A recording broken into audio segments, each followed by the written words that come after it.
Good evening, Broncos country, and welcome back to the latest installment of the Huddle Up podcast on the Mile High Huddle Network.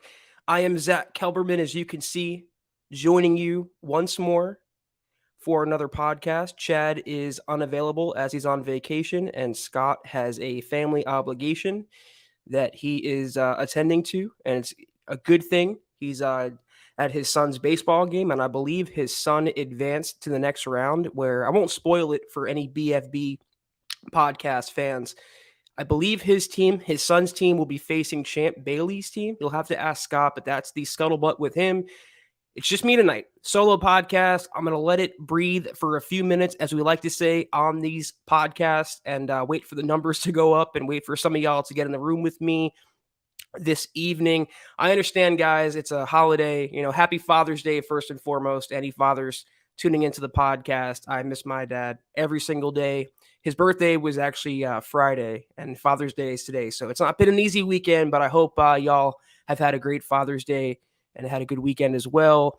I'm going to go over, as you can see in the title, I'm going to give it a few more seconds, minutes here. I'll address some of your comments and say hi to a few of you.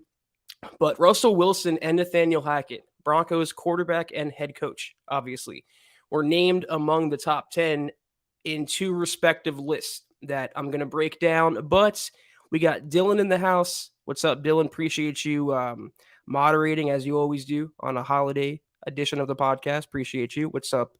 It's Todd saying hi to Dylan. Okay, well, hi, Todd. Hello, Broncos country. What's up, Chase? Todd got back from vacation back in the States. Hope you enjoy your vacation. And you're back to, is that Germany? Hope you were having a good time in Germany, if that's where you're going. Michael Ronquillo, he says, good evening, Zach, on the Mile Huddle podcast. Can't stay because having dinner on Father's Day. Let's ride and go Broncos. Yeah, man, that's most important. Enjoy the time with your dad, or enjoy the time that you're spending on Father's Day. You deserve it, Michael. Anyone out there, again, y'all deserve it. It's your days. I hope you've had a great one. Who else we got? I see Jay Kozad. I see Dale Fleming. Evening. Zach, Scott, Dylan, JC, and brother Ronquillo. All right, so we got Gatorade Gaming. Hello, everyone. H2O. That's a great movie. Hope you're doing well, Dale. Good to see you, Jeff. Good to see you, Kathy. What else? What else we got here? All right, looks like a quiet evening on the podcast. Zach says, great name, by the way. Just got done with a pro wrestling event yesterday. Now listening to the podcast. Happy Father's Day. Really cool. I assume, are you a wrestler? An amateur wrestler or a professional wrestler? Let us know. Are you covering it? Are you actually wrestling? That's kind of cool. So appreciate you joining me tonight on the solo episode of the Mile High Huddle podcast. We got Rick Barrios saying happy Father's Day to my fellow brothers in Broncos country. Hashtag let's ride. Okay, so that's really cool, man. That's cool. Thank you for sharing with the class today. Kathy wants good Broncos news. If you want to qualify it as news, I'll jump right into it. I can't. My screen share is messing up on me. And again, I don't have Scott tonight. I don't have my producer. Obviously, I don't have Chad here, so I'm manning everything. If I don't see your comment or I miss something, just please forgive me. And before I forget, I want to start off the podcast by giving a shout out to Huero Vidal. He dropped a super in the last podcast that I solo hosted, and I didn't see it. I couldn't access it. So if you're listening, if you're watching, Huero, definitely appreciate you. Thank you for your support. So I can't pull it up. Y'all have to just believe me and take my word for it. But the first top 10 list has to do with Russell Wilson, who was ranked the number 7 quarterback. I'm sorry, I'm looking at my other screen. I don't mean to ignore you guys, but he was ranked as the 7th best quarterback in the NFL. Russell Wilson was number 1. I'll go down the list for y'all. Number 1 was Josh Allen, and then Patrick Mahomes, Justin Herbert, Joe Burrow, Aaron Rodgers, Matt Stafford, and then Russ. And then who comes after Russ? So according to Chris Sims, these are the quarterbacks that Russell Wilson is better than: Tom Brady, Dak Prescott, Lamar Jackson, Derek Carr, Kyler Murray, Deshaun Watson, Matt Ryan. You know what? I think this is a pretty fair ranking, honestly, for Russell Wilson, because in his career, he's been a perennial top 10 quarterback. He doesn't get the publicity. He doesn't have the rings, first of all, but he doesn't get the publicity of a Mahomes or of a Tom Brady, who definitely, is the GOAT. Hate to say it, but he is. But consistently, if you look at his numbers, Russell Wilson, even when he came back from injury, he was still looking like vintage Russ. And that's why he's a 9-time Pro Bowler, former Super Bowl champion, and just one of the best quarterbacks the sport has ever seen. I would stop short considering he does have much to prove in Denver. New coach, new playbook, new team, just a whole different environment. I wouldn't classify him as a top 5 quarterback yet. He'll have to prove to get into that rarefied air. I wouldn't say he's better necessarily than Josh Allen, Mahomes, Joe Burrow, Aaron Rodgers. Those guys have either been to Super Bowls, won MVPs. They're a little more established right now as of what's today, June 19th. Right now, that's the bottom line. They're more established right now. If Russ comes into 2022 and he comes out of the gates firing 5,000 passing yards, 40 touchdowns, then yeah, he'll be in the discussion for top 5. But for now, the Justin Herbert love. This is the only nit I can pick with the list. And I accept that he's a top 5 quarterback, but is Justin Herbert better than Joe Burrow? Is he better than Aaron Rodgers? Is he even better than Matthew Stafford, considering all those quarterbacks have won Super Bowls, been to Super Bowls, or won MVPs? What has Justin Herbert done except look really good in the regular season? And I'm not saying this because he plays for a rival. I'm not saying this because I have Justin Herbert bias. I actually admit I was wrong about him coming out of college. He's a bona fide, at least top 7 quarterback in the NFL, right where Russell Wilson is ranked. That was a tough sentence to spit out. But the love for him, saying he's another list. Remember, we talked about it on a previous podcast, the number 2 quarterback in the NFL. This has him at number 3. The Justin Herbert love is at an all-time level this offseason. And for my money, you have to win a playoff game. You have to win one playoff game to even warrant discussion to be in the top 3 or top 2. And he hasn't done that. He's looked really good in the regular season and a goose egg in the postseason. So that's the top 10 ranking for us and the quarterbacks. Interestingly, let's see where Chris Sims, we have some time to kill on the podcast, obviously. He ranks Geno Smith number 33, and I believe Drew Lock is number 40. So the Broncos have the number 7 quarterback in the NFL, 7th best QB in the NFL, according to Chris Sims. And the Seattle Seahawks, who traded Russell Wilson, who the Broncos are facing in week 1, they have the number 40th quarterback and the number, what did I say it was? The number 33 in Geno Smith. So that's their problem now. And I believe Teddy Bridgewater, by the way, is number 38. So in Chris Sims' eyes, Teddy Bridgewater is 2 slots better than Drew Lock, but Geno Smith is still better than Teddy Bridgewater.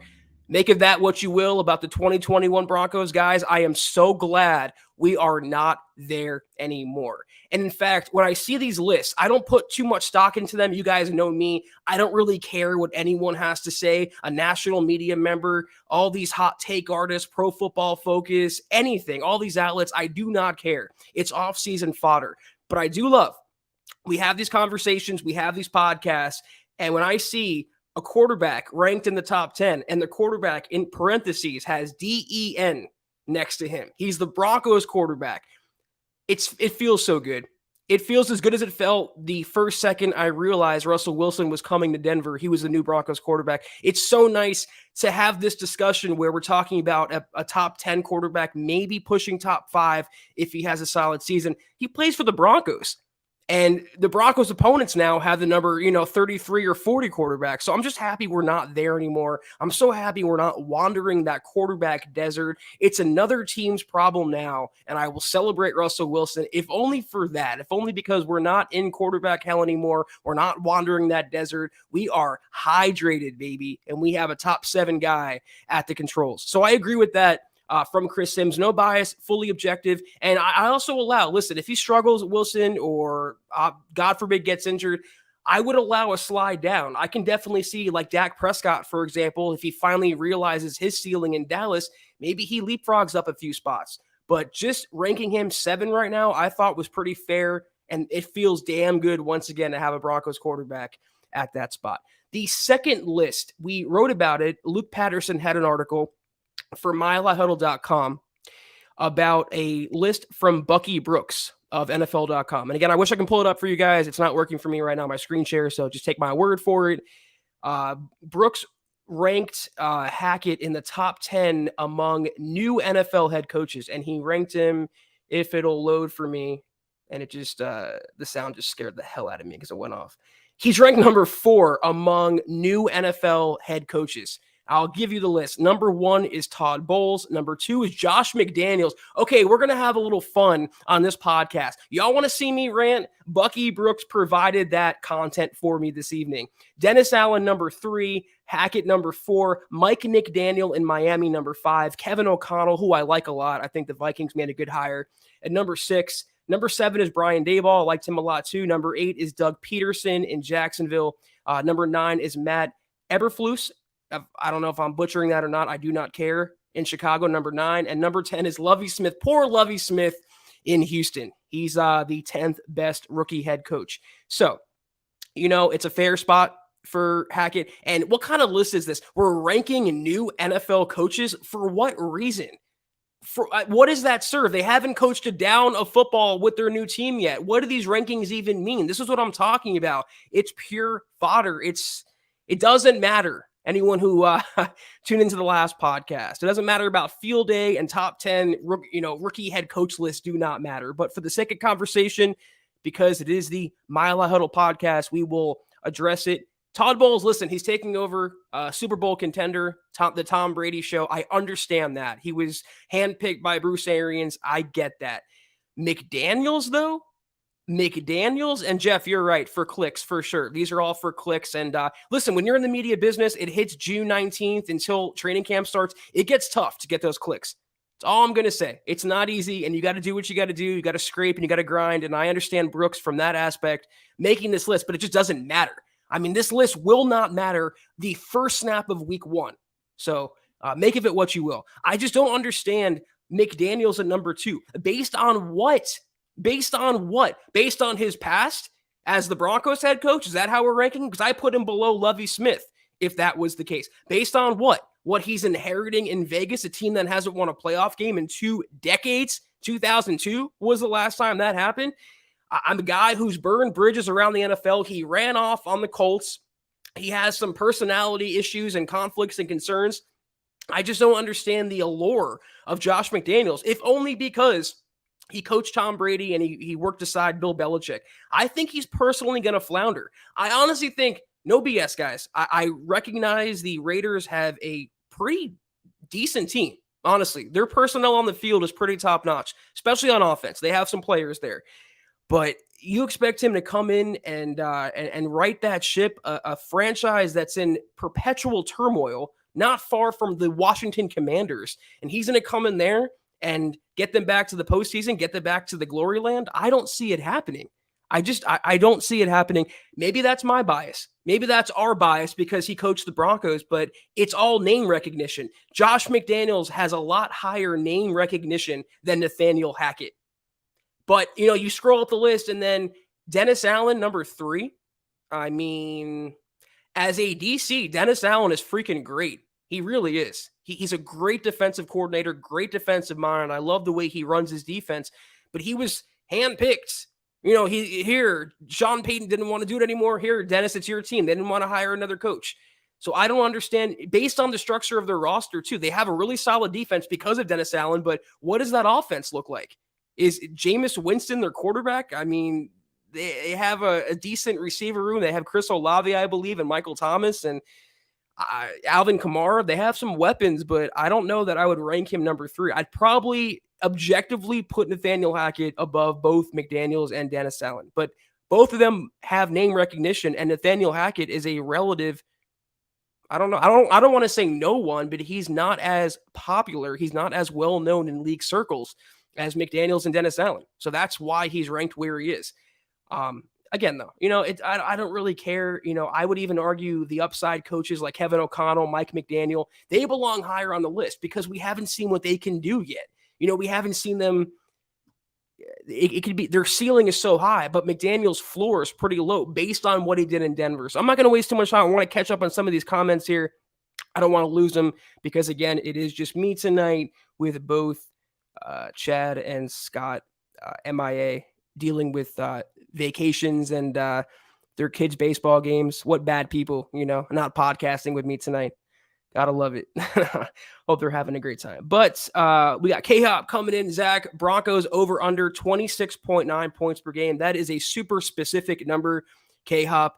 I assume there's some context for that number, but I would gladly take that. And that might even be a little unrealistic considering if you break down the NFL's offenses, it's really rare for a team to average upwards of 30 points per game, 30 points or, a little under that per game. So 26.9, what did they average in 2021? Like 17, 16, 18 points per game. So you're going a full touchdown plus higher. Yeah, I'll gladly take that. And listen, I could see it happening. I said, what if Russell Wilson has a slow start? Well, what if he comes out like gangbusters and the entire offense is clicking? Nathaniel Hackett, maybe the next Sean McVay. What do we know? They take the NFL by storm. They run over their first 8 opponents or so on their schedule, and maybe they go 7-1 in that stretch. I can definitely see them lighting up the scoreboard. They have a defense that's going to get the ball back. They have a special teams that's going to help out the offense, putting them in better field position. And obviously you have an offense led by a franchise quarterback, weapons all over the place, all over the field. I can see it happening. I wouldn't venture, honestly, I would cap it right there because I want to stay realistic. I don't want to be, pie in the sky. They're going to average 40 points a game. There's going to be games where they don't score maybe 23 points. They might struggle. They're going to lose games this year. They're going to have tough times this year. But if they can consistently average almost 27 per game, they're going to win a lot of games. Mark my words about that. All right. Kathy doesn't agree either with Josh McDaniels. Is he high? I do not know if he's high, but he has McDaniels pretty high. So got to take that for what it's worth. Chase says most of those guys are better options than McDaniels. I would take Mike McDaniel easily over Josh McDaniels. Put it that way. He has that name cachet though. For whatever reason, a guy literally runs off from a job. He took the Colts job and then decided I don't want it. And he's getting this respect and recognition. Must be nice. It must be nice to have that Patriot, allure working in your favor. What else we got? Mike Homner says McNugget will fold again in some scandal with his new black hole team. Yeah, I can definitely see it. What I was going to say is I just remember now, sometimes that happens when you're doing these shows, especially solo. I think, honestly, Josh McDaniels is going to have a tenure similar to what John Gruden had in Vegas with the Raiders. I don't mean the scandals. I don't mean the resignations, whatever. I just mean like this high value on paper coach coming in, the big get, Josh McDaniels. So was John Gruden. And they're going to be good. They'll be competitive, but I don't ever see them getting over that hump. And that doesn't say as much about Derek Carr or the weapons or Max Crosby, for example. It says a lot about Josh McDaniels and Tom McMahon, who, by the way, is running their special teams there. So I see forever like a middling 8-9, 9-18 in Vegas. But that might be, again, my Broncos bias speaking. We'll see. What else we got? I see a super from, See a super from Darius Simmons, $4.99. Thank you so much, Darius. Hope you're having a great weekend and a great evening. Darius says, what's up, Zach? Thanks for killing it. Always appreciate you. First drink on me if you ever come to Nashville. Maybe Broncos at Titans game. Let's ride. Let him hate. Love to let him hate shout. That shouldn't go away, guys, because the Broncos are still getting disrespected despite these top 10 lists. I've been to Nashville. Nashville's a great city, man. Honestly, like they call it Nash Vegas for a reason. And when you go there and you're walking down whatever Main Street, I think it is, and you have all the clubs and the bars and the nightlife, there's few things like it in Nashville. I love it there. And yeah, if we're ever there, I'll be sure to hit you up, Darius, take you up on that. Appreciate you, man. All right, what else we got? Let me know, guys, what you're thinking. Yeah, K-Hop, Tom McMahon is their special teams coordinator. Josh McDaniels made a great hire with his defensive coordinator, Patrick Graham, came from the Giants, did a really underratedly good job there, but he blew it on special teams, completely blew it. I don't know what he saw on Tom McMahon, but that's their problem now. The Broncos should capitalize off that error, that hiring error. Kathy asks, who's our number 4 corner behind Surtain, Darby, and K1 Williams, Michael O, or Damari Mathis? It's got to be Michael O. It has to be. He's entering such a crucial year in his development, in his career, his NFL career. He has to step up. He'll get the opportunity for sure, because they need I keep mentioning this every single podcast. They need someone to step up. They don't have anyone.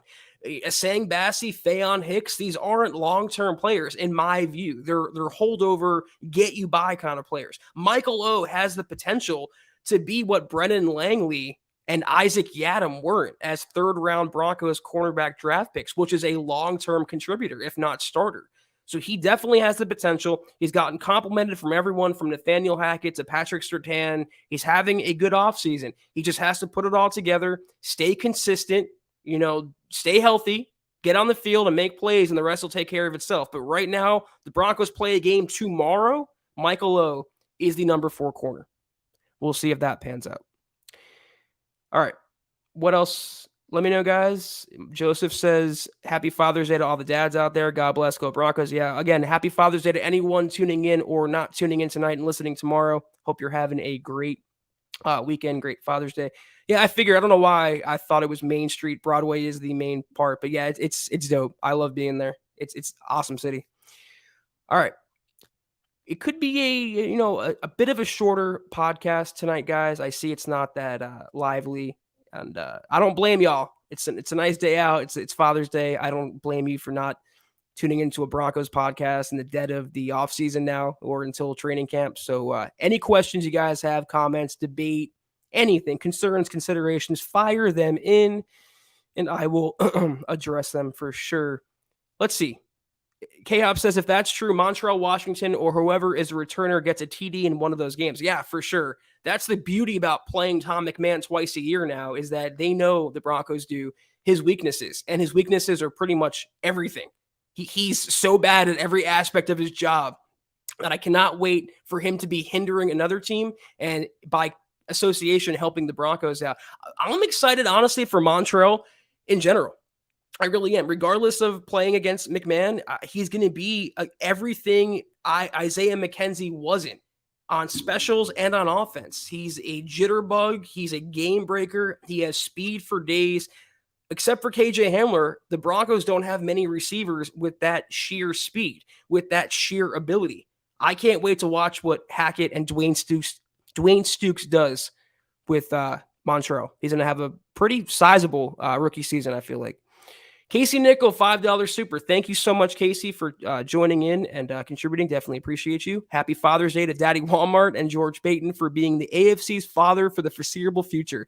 That's awesome, man. Yeah, it's crazy to think about. Just a year ago, I'll say it again, the Broncos were coached by Vic Fangio, quarterbacked by Teddy Bridgewater, and owned by a trust. They still have George Payton, but now they have Nathaniel Hackett as head coach, Rob Walton as owner, and Russell Wilson as quarterback. It's quite, from where they've been, where they came from and where they are now, it's night and day. And I just love where they are now. I'm so excited for the future. I'm absolutely gaga goo-goo over what George Payton has done in his limited time with the Broncos, completely turned this franchise around. And he stepped into an unenviable job.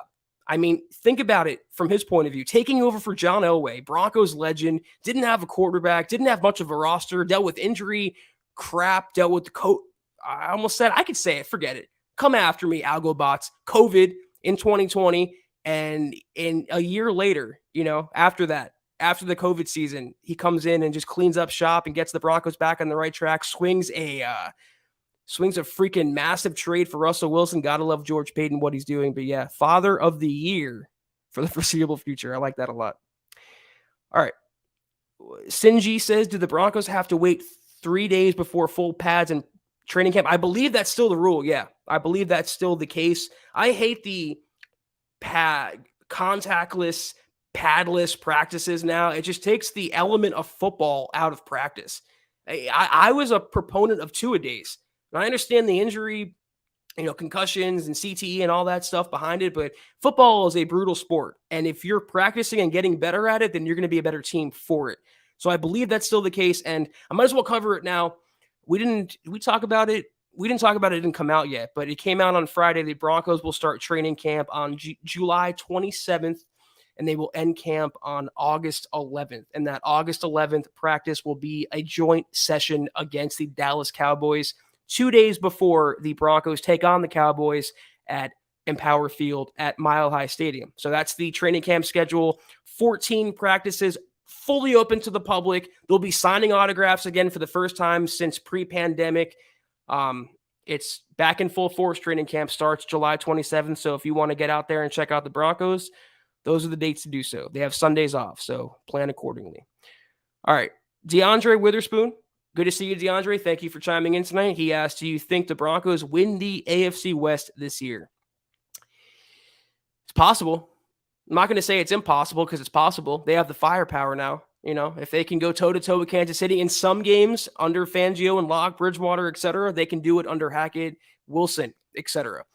They're going to have to at least split with Kansas City, though, and probably sweep either LA or Vegas to make that happen. It's not going to be easy in the AFC. A lot of contenders. It's a hard-fought conference this year, I feel like. So the Broncos are going to have to be on their P's and Q's from week 1, taking it to Seattle and all the way through week 18 if they want to have a chance. But there is a chance. You put a gun to my head right now and ask me who wins the West. I'm still going to say Kansas City. I'm just going to be objective. I'm going to be unbiased until proven otherwise. I want to see the Tyreek Hill-less offense in Kansas City. I want to see what Mahomes looks like, and I want to see what the Broncos look like. They don't play Kansas City until quite a bit into the season. They play in prime time, the first game.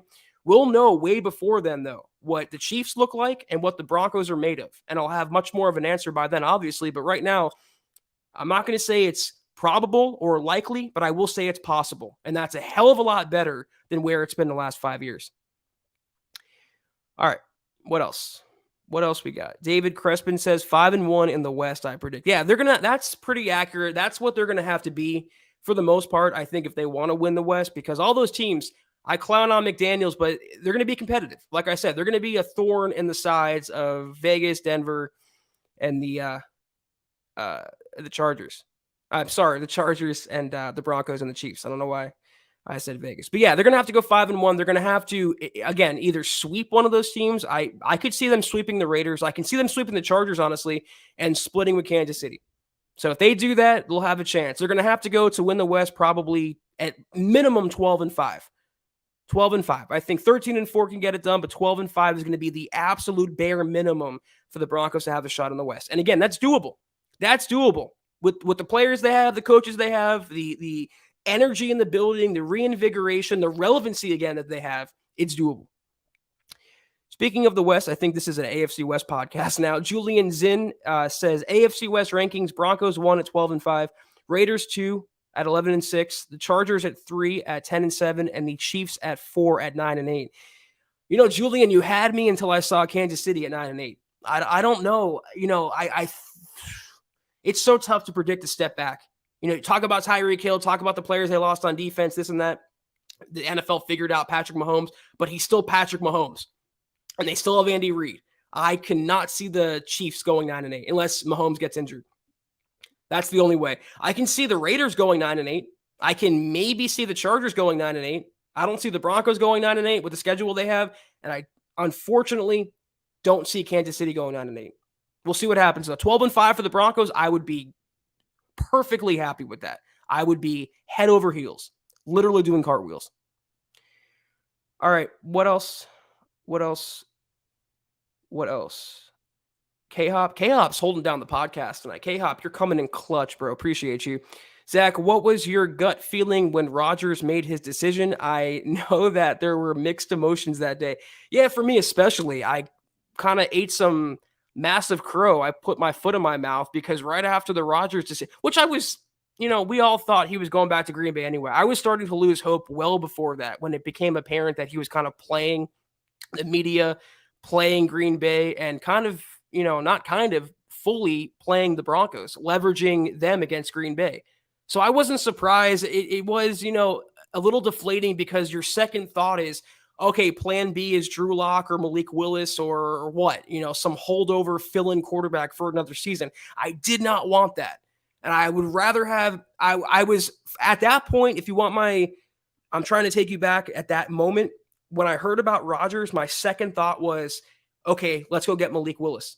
I want a young quarterback I can try to build around. I want a quarterback I can develop. I want the next franchise guy for the long haul. I don't want another Band-Aid. I don't want another Teddy Bridgewater. I don't want another Joe Flacco. So that was my second thought. My third thought was, I tweeted it. literally tweeted it after Rodgers. I said, okay, the Broncos can give up on Russell Wilson and focus on Malik Willis / Drew Lock in 2022. And what, an hour later after I tweeted that, breaking news, Russell Wilson traded to the Broncos. An hour after I said there's no way it's going to happen. So, even the great ones miss. Wayne Gretzky missed shots. LeBron misses shots. It happens. But those were my feelings. I was kind of unsurprised at Rodgers.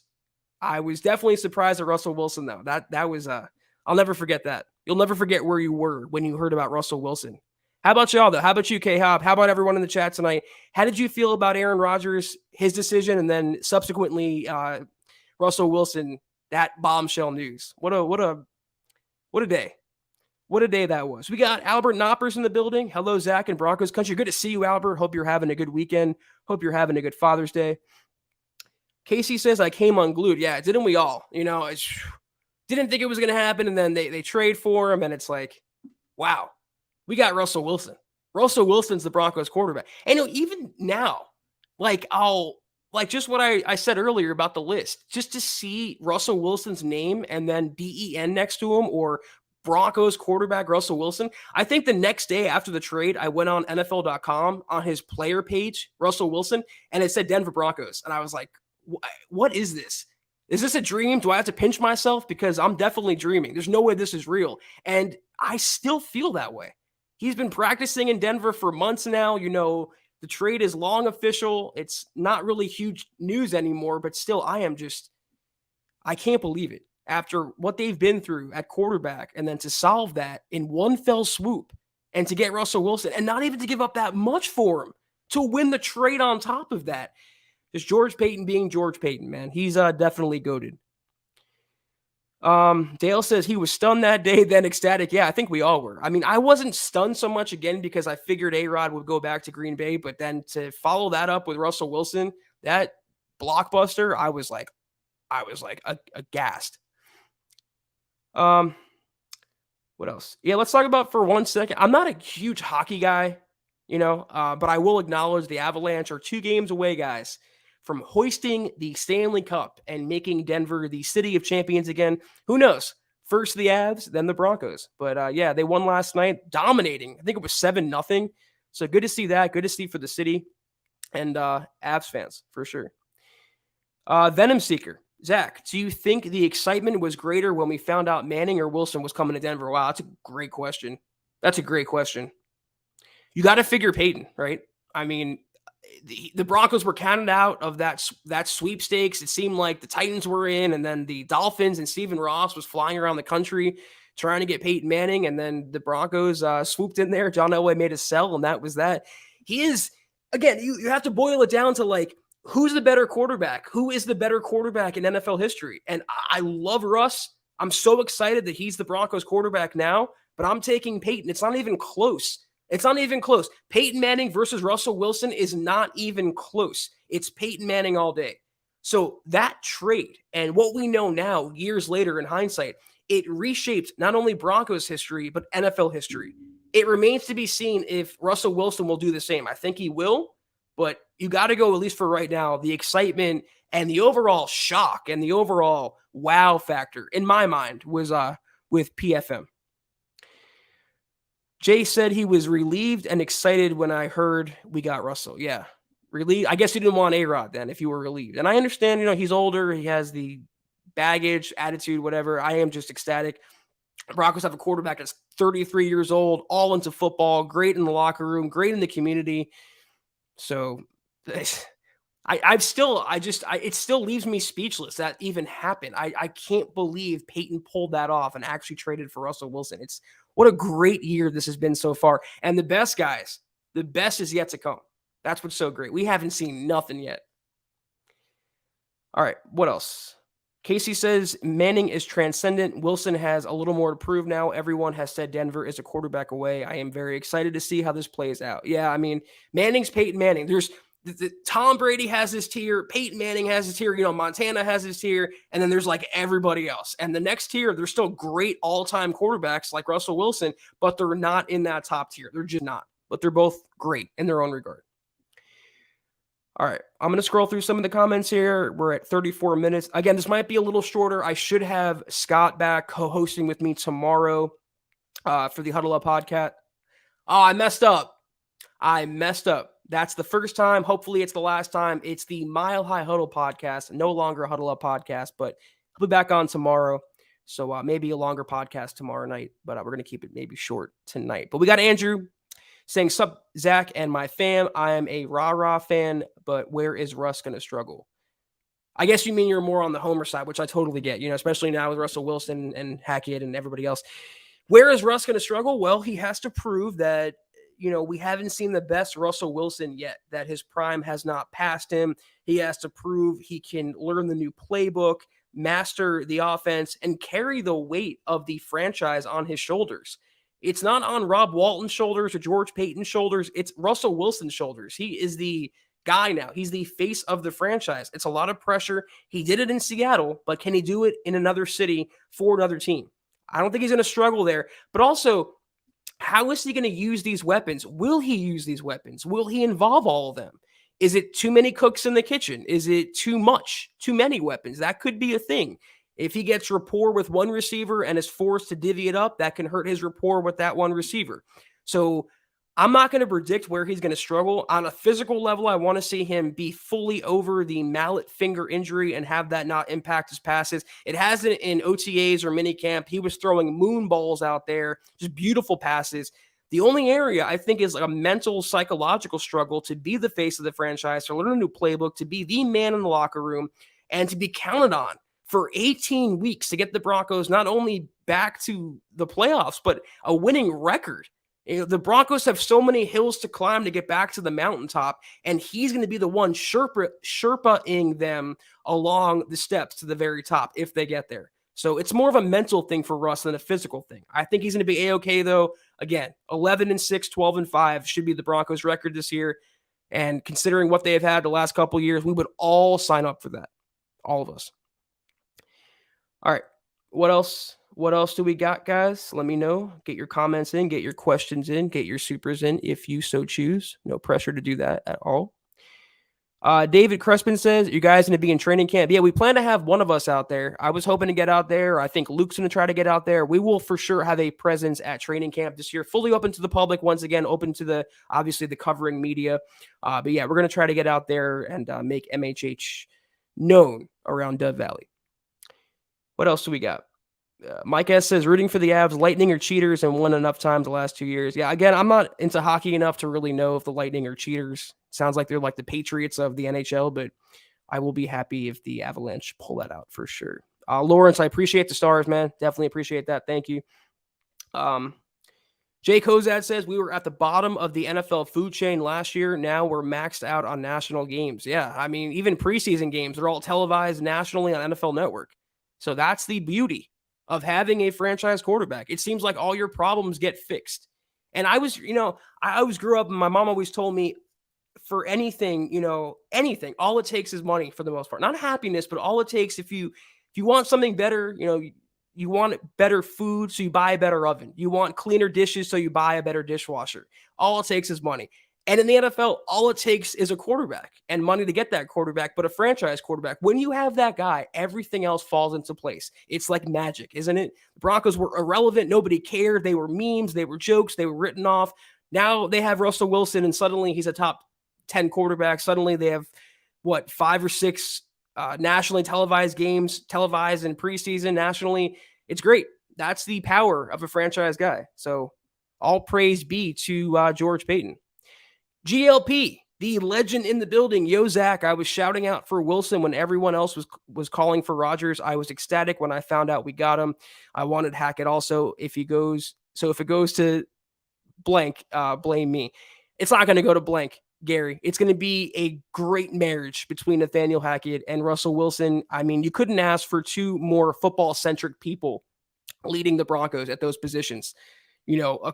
A head coach who not only is so innovative offensively, but he's so excitable. You want to win for him. You want to play for him. You want to run through a brick wall for him. You wouldn't do that for Vic Fangio or Vance Joseph.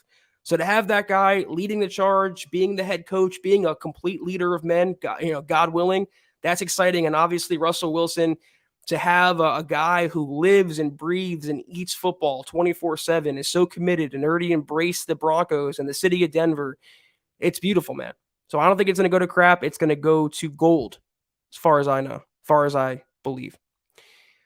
Todd Ostendorf says, I heard Albert O is blowing it up in camp. Yeah, he's one of, I went over my winners and losers, Todd, on, what was it, Thursday night's podcast. Check that out if you haven't yet.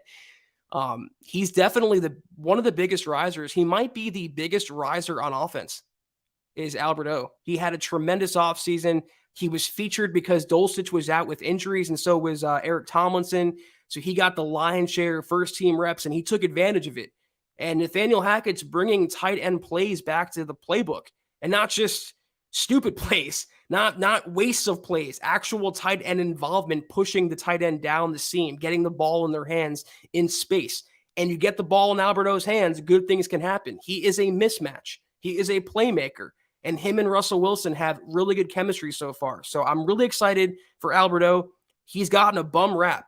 He might be the most underappreciated, disrespected, obviously, Broncos starter on offense, because everyone said, oh, well, Dulcich is the answer, and they should have traded him and not Noah Fant to Seattle. Watch. Anyone who's doubting Alberto, watch what he does this year when given a full opportunity. Hopefully he stays healthy, cleans up the drop issues he's had with his hands. If he does those things and those things happen, could be a 600, 700-yard receiver, maybe like 8 touchdowns. You never know. Someone said Julius Thomas the other night. And in the best case scenario, I firmly believe Alberto could be in that Julius Thomas realm with the Broncos. It's exciting. My guess, how many playoff games will the Broncos win this year? Oh, man, if they get to the playoffs, I'll be happy. If they have a winning record, I'll be happy. Let's start really small, baby steps, and then we'll work our way there. I'm going to say, oh, man, I don't want to be a homer, but I don't want to be like a dark sider either. I want to be fair. I'm going to say they win one playoff game, because they're going to have a bye in the first round. I don't know. I think they're going to get to the postseason. They're going to make some noise for sure. I can't sit up here, guys, and predict right away they're going to go to the Super Bowl, even the AFC Championship game. I want to be fair. I want to see them play a couple snaps first, and then I'll give a more accurate prediction. But for now, I think they're going to get there. They're going to make some noise. And once they're in, anything can happen. That's the beauty. They don't have to be the best team. They don't have to be 17-0 when they get to the postseason. As long as they're hot at that point, as long as they're clicking at that point, anything can happen. So they'll get there and they'll make noise. From that point, we shall see. All right, Ray Hass is jumping in. How long does the desire to run through a wall for Hackett last if our team fails to get the wins we all think they can get? God forbid. Yeah, I mean, that's true. That's definitely true. I'm not going to sit up here and say that Nathaniel Hackett could do no wrong. I was excited.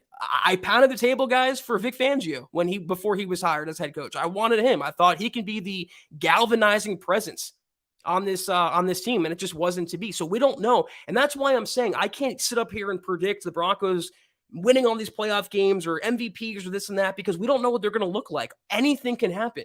I think Hackett will be a fine head coach. I think they found their long-term guy. They went in the right direction with an offensive mind, especially an excitable, younger, energetic offensive mind. But we don't know what they're going to look like. And that's why I want to let them play a few games, at least a few snaps, to get an idea of what a Hackett-coached Broncos team looks like. I'm not taking much out of OTAs and padless practices. Wake me up, at least in the preseason, when the pads go on and the snaps start adding up. Then I'll feel better, hopefully, about Hackett, better than I do already. I think he's going to be a great coach. But you're right, Ray. If they don't win, they say winning cures all. Well, losing causes everything. All the crap that a franchise could do. If losing is the culprit in that. So if they don't win, then that desire does wane. But I think Hackett has enough relatability with players, kind of like Wade Phillips.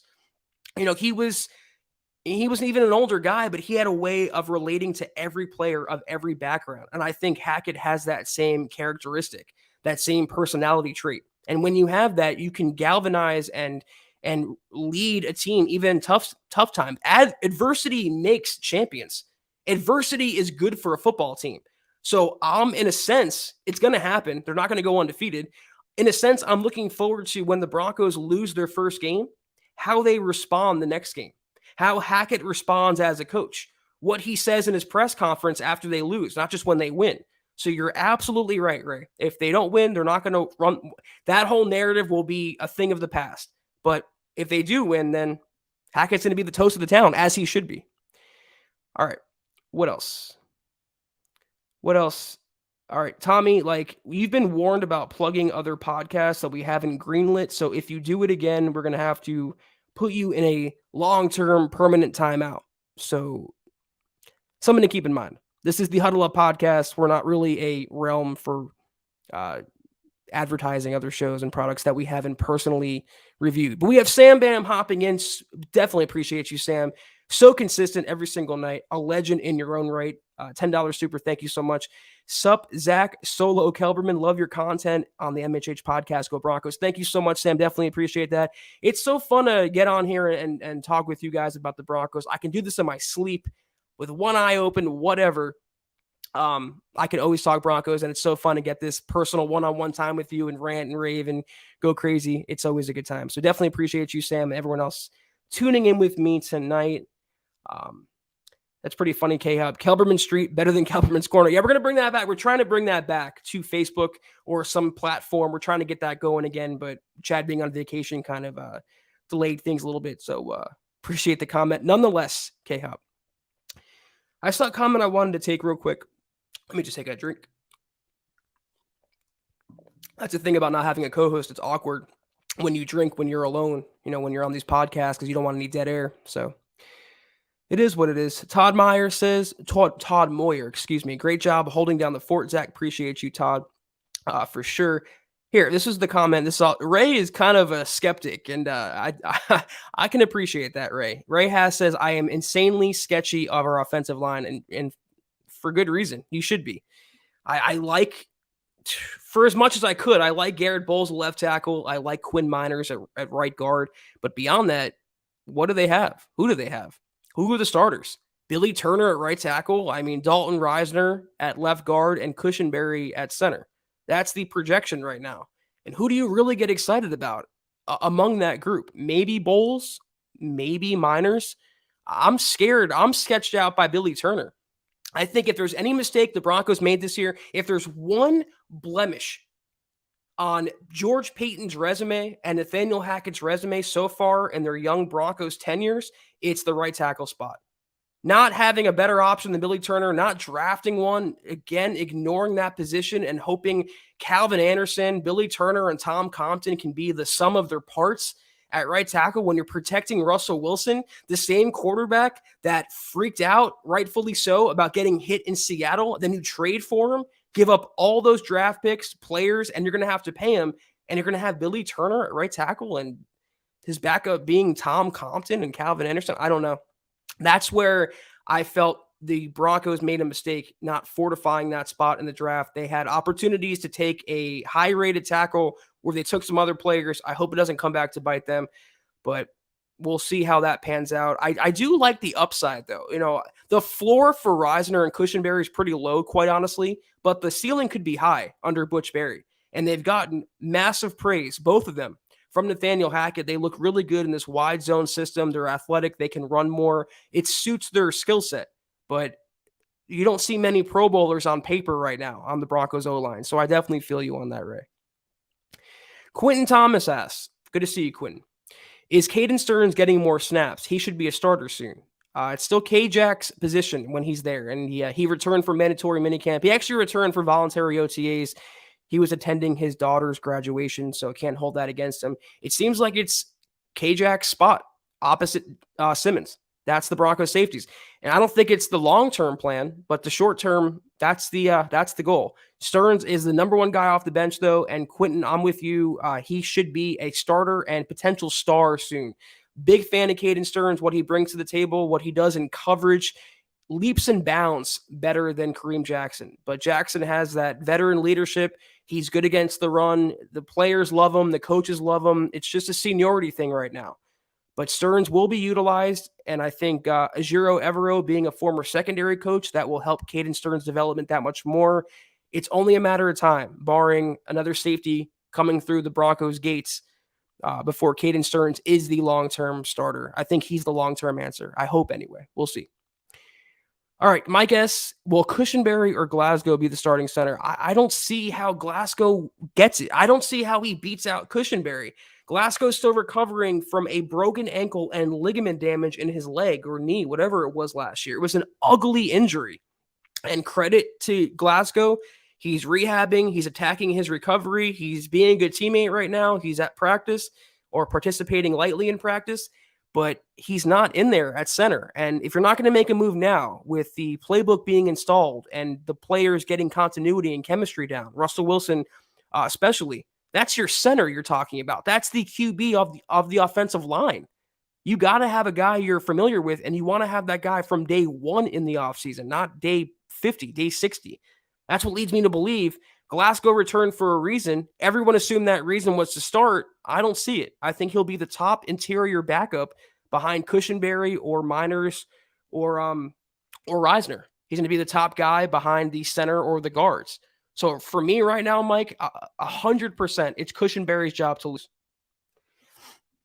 What else? I'm gonna scroll through, take another look-see through these comments. Venom Seeker says, who would you want us to face in the first round of the playoff? I mean, we don't know what the teams are going to look like. We won't even know that in September, October. Like, things change so month to month, week to week in the NFL. It's so hard to say in June. I will say, though, give me, if they make it like the Patriots, like, I honestly, I don't care. I feel so good about Russell Wilson. I feel so good about this Broncos team. Hackett, George Payton, from the top to the bottom. They can go toe-to-toe with anyone. Give me Kansas City in the first round if it shakes out that way. Give me anyone. I do not care. I will have confidence the Broncos can compete, if not defeat that team. Put it that way. All right, I see Sam Bam chiming in. Thank you so much, Sam. That's amazing. Thank you so much for that. He asks, what are your thoughts on the Broncos supposedly building the offense around Russ? Do you think there will be way more of an aerial attack? Russ will gunsling more. What do you think the offense will look like? Go Broncos. I think they're smart. I think Nathaniel Hackett is smart to do that because you don't want Josh McDaniels syndrome. You don't want Eric Mangini syndrome. You don't want Nathaniel Hackett to come in here and be like a big shot and think his crap doesn't stink because he coached under Matt LaFleur and, he worked with Aaron Rodgers. I think it's really smart to humble yourself in a way. Despite you being the head coach, you're giving Russell Wilson so much input, so much leeway, so much power in the Broncos offense. And what did Hackett say when he was hired? One of my favorite quotes I've ever heard from any coach: the players become the system, not the other way around. You have to mold and fine-tune what you do on offense based on what the players can do on the field. That was the biggest thing about Pat Shurmur. And you said it, Sam, in the comments there, Pat Shurmur syndrome. That was the number one thing the Broncos failed at last year. And the year before that is they tried fitting square pegs in round holes. And Pat Shurmur was just trying to mash it in. It wasn't going in. And they never changed that method. And it just didn't work out, obviously. Nathaniel Hackett has a round peg for a round hole, and he's doing it the right way. Russell Wilson, whatever he thinks will work, I want the Broncos to run. What he doesn't think will work, I want the Broncos to take out or tweak. He's on the field. He's the quarterback. He's a 9-time Pro Bowler. He won a Super Bowl. He's Russell Wilson. Nathaniel Hackett, for all what he can do, what he did in Jacksonville, what he did in Green Bay, he's still a rookie head coach. As a quarterback, Russell Wilson is way more proven, has way more seniority than Hackett does as a head coach. So I think it's really smart of him, Hackett, not to come in and be the big shot, not to say it's my way or the highway. We're doing it how I want. To give him that input is a big boost for the entire Broncos offense. And about an aerial attack or slinging more, they have to let Russ cook. There's no way they made that trade and they came away thinking we're not going to protect him, even though they have Billy Turner at right tackle, and we're not going to let him throw. We don't keep these receivers around, the top 4 guys especially. We don't have Alberto and then draft Greg Dulcich to not let Russell Wilson throw. So it's going to be a pass-first offense, but it's not going to be 90-10. They're going to run the ball quite a bit, as they should. When you have Javonte Williams, Melvin Gordon, Mike Boone, all these running backs in the backfield, but especially Javonte, to take the pressure off Wilson And to take the pressure off the Broncos and change things up, you got to establish a ground game that will actually make the passing game better. So 65, 35, 60, 40 pass run ratio. Russell will still throw more than he did in Seattle, enough to appease him, appease the Broncos' weapons, but you got to have the ground game involved. You can't have a player like Javonte and not use him. So, what else? What else do we have? I see some questions. Thank you for that again, Sam, for sure. Mike Homner, who rounds out our receiving core? I talked about this on Thursday's podcast. Right now, you have top four, actually five locks at receiver right now. So you have Sutton, Patrick, Judy, Hamler, and Montrell Washington. Those guys are locks. They're going to be on the roster. It's all said and done. If they were to keep a six, and I think they will, you need six in this day and age in the NFL. For me, it'll be Kendall Hinton. Tremendous offseason. He's not gotten the attention as the other receivers, but he's made plays in camp with Russell Wilson to the extent that Russell Wilson, I wrote about it, even said Hinton has a special gift of getting open. And he mentioned a play, a 40-yard reception, you might remember it, against the Cowboys last year that Hinton made. So he's jumped out to Wilson on tape. He's jumped out to Wilson on the field. He seems to have Wilson's support, Kendall Hinton. And as a bonus, he can even back up Russell Wilson, considering he played quarterback at one time in 2020. So there's many competitors for that spot if they keep one more. There's Seth Williams, Travis Fulgham, Tyree Cleveland, who's kind of dinged up right now. There's Jalen Virgil, the undrafted free agent. But right now, if they kept a sixth, that guy is Kendall Hinton. Pro Football Hall of Famer, Kendall Hinton. All right. What else? I see some questions here. Dale says, I'm with you on that, Zach. I don't care who we get in playoff games. Just want the Broncos in the playoffs. Beyond that, I don't really care. Yeah, they'll get there. And bring them on. Bring them on after that. All right, I'm going to take a few more questions. We're coming up to an hour here. So, again, it's kind of a quieter podcast. Wanted to hop on and talk about your Denver Broncos, about a couple lists, about a couple topics that are near and dear to my heart and hopefully your heart as well. What else? I'm going to just scroll through here. I see Mike. I see Venom Seeker. Yeah, Jared says it's Seth Williams, but it could be. I want to see what he can do considering his college bloodlines, what he did as a collegian. But to me, based on what Russ said and based on how practice is going, Kendall Hinton is probably the wide receiver 6 if they had to play a game tomorrow. Quentin. Do you think it was a good idea to bring back Melvin Gordon? Quentin, you must be fairly new to the Mile High Huddle podcast because around these parts, as you'll find out, I am not the biggest Melvin Gordon fan in the world, and it's less really about him, even though I don't like his attitude. He's a lot more of a mercenary than I like, that I like to see. He didn't practice. He doesn't come to voluntary practice. He only came to minicamp because he didn't want to get fined. He says he's not laying down to Javonte Williams, and he's defensive on Twitter. For any criticism, he gets so defensive over. So it's more about Javonte. The Broncos having a running back of that caliber, just a freaking bowling ball with butcher knives. That's Javonte Williams, and he can be a 1,200, 1,300-yard guy every year. Every year, if you utilize him correctly and make him the bell cow. And I realize the NFL, you got to have more than one running back, but I'll ask this again. I'll ask it again.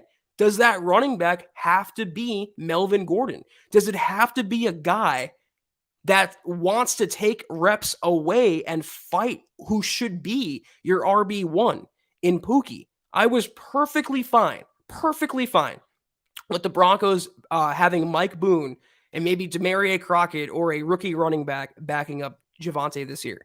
But it wasn't meant to be. They like the Broncos front office, George Payton, they like Melvin a lot. Hackett says he has a great smile. He's excused him from voluntary practice. They like some Melvin Gordon around Dove Valley. I just think for the contract he had, his previous contract and his production did not match.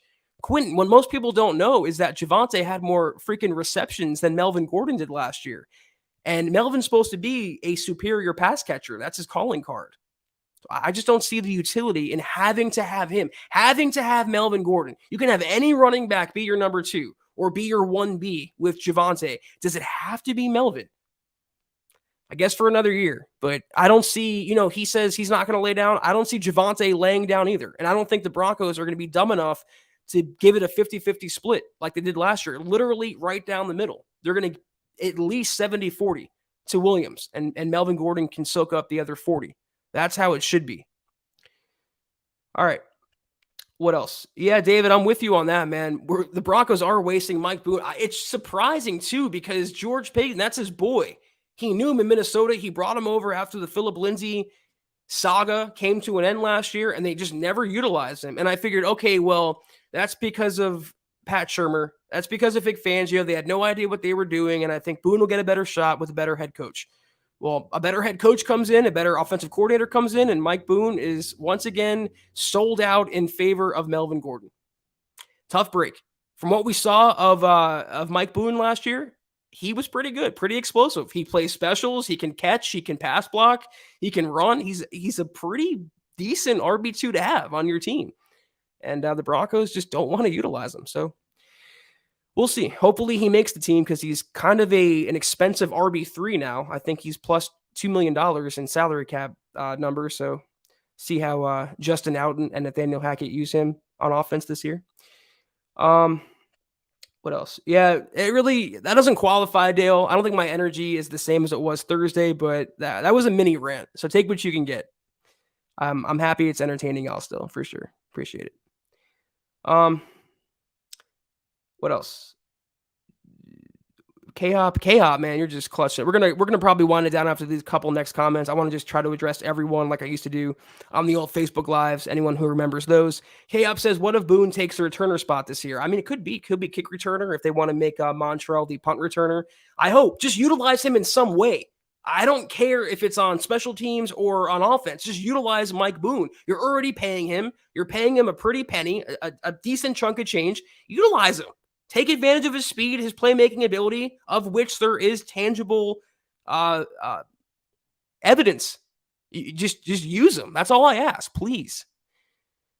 Oh, man, it makes me so angry when coaches don't utilize players or just waste talent and they don't realize what they have. Kind of like what Mike McCarthy and Kellen Moore are doing in Dallas. Ezekiel Elliott has no business being the starting running back, and definitely not a $90 million running back at that. It's like Melvin Gordon on steroids, man. Tony Pollard is the better running back in Dallas, and he's just kind of phased out in some way for Ezekiel Elliott. All right. What else? I see this comment. I'm going to end here, guys, on this comment from Darius Simmons. Good comment. Good comment for debate. Question for debate. Darius says, "Who will have more interceptions, Simmons or Surtain?" Man. That's a good one. That's definitely a good one. I'm gonna say Patrick Surtain. I am. I think Simmons is gonna have impact plays in the sense that, tackles for losses, sacks. I think he's gonna be a good blitzer this year, coming off the slot from the safety position in the box. But Surtain, he's going to be tested because I don't think quarterbacks around the NFL respect Surtain yet. He doesn't have that Jalen Ramsey, Jair Alexander stature yet. He will, but not yet. Simmons has that stature. He's recognized around the NFL as one of the best safeties in the league, in the sport. Surtain is not there yet. So quarterbacks are going to test him. And please, any quarterback, if you're listening, Drew, I got mad love for you, baby. I supported you from day one. But if you're listening right now to the Mile Huddle podcast for week 1, please, I'm begging you, test Patrick Surtain. Throw at him. He will be on DK Metcalf. Throw at Patrick Surtain. Please, I am begging you. I think he's going to lead the Broncos in picks en route to a Pro Bowl, if not all-pro season. That's going to be PS2's future. So I'm going to say Surtain has more picks. I will even put a number on it for you, Darius. I will say Surtain has 5 picks and Simmons has 4. Hope that answers that question. All right, I think that's going to do it, guys. I think it's going to do it. What else? K-Hop said Simmons and Surtain will fight for intercept. Maybe. Could be. Jared says Zeke will out-touch Pollard for about 20 million reasons. Yeah, I know it's not a Cowboys podcast, but Tony Pollard, if you haven't watched him, put on the tape. He is the next NFL superstar running back. He really is. He's that great. But that is going to do it, guys, for the Mile High Huddle podcast tonight. Thank you all so much for tuning in with me. I know it's weird kind of to see a solo edition, me holding it down by myself and my green screen crapping out behind me. Got to fix that for sure. But great conversation tonight, guys. I know it was a holiday. Hope you're all having a great Father's Day to those who it applies to. Great weekend regardless. Looking forward to talking with y'all tomorrow on the Mile High Huddle podcast. And again, every time we have a previous pod, like right now I'm seeing like DVDD, those guys, they mess up the banners, but you guys know where to find us at Huddle Up Pod. That hasn't changed. Follow us on Twitter at Huddle Up Pod and also at Mile High Huddle. That is your main stop for Broncos news, analysis, rumors, transactions, and more. You can follow me on Twitter at Kelberman NFL. If you guys want some gear like what I'm wearing right here, you guys want some hats, shirts, anything and everything you can think of, it's all right there. HuddleUpPod.com. Get yourself some. And Facebook.com/MileHuddlePod. Like that page and follow that page. Guys, if you haven't, and gals, go to Apple Podcasts and leave your football priest a 5-star review. Can't even see my hand. 5 stars for a chance to win some swag each and every month. But if you can't do those things as you see ticking below you, or as I'll say right now, if you're listening on audio only, subscribe, like, and share this video and every video you see on the MHH channel. It really helps us grow and reach more Broncos fans, just like y'all. I see Ray saying that shirt's pretty fly. Yeah, man, get yourself one. I promise you it's comfortable. I'm a stickler on shirts, Ray. I promise you that. I don't like when they're too itchy. I don't like when they're crappy quality, this and that. This is nice quality. It's actually soft. It's comfortable. HuddleUpPod.com. I promise you will not be disappointed. I want to go through some of the shout outs, the nice comments I'm getting. I see here, Todd says, love you, Broncos country. Jared saying, peace out, Jared. Greg, you're awesome, Zach, holding the podcast down. No, you're awesome, Greg. Definitely appreciate you. Ray, have a good evening. You too. Good night.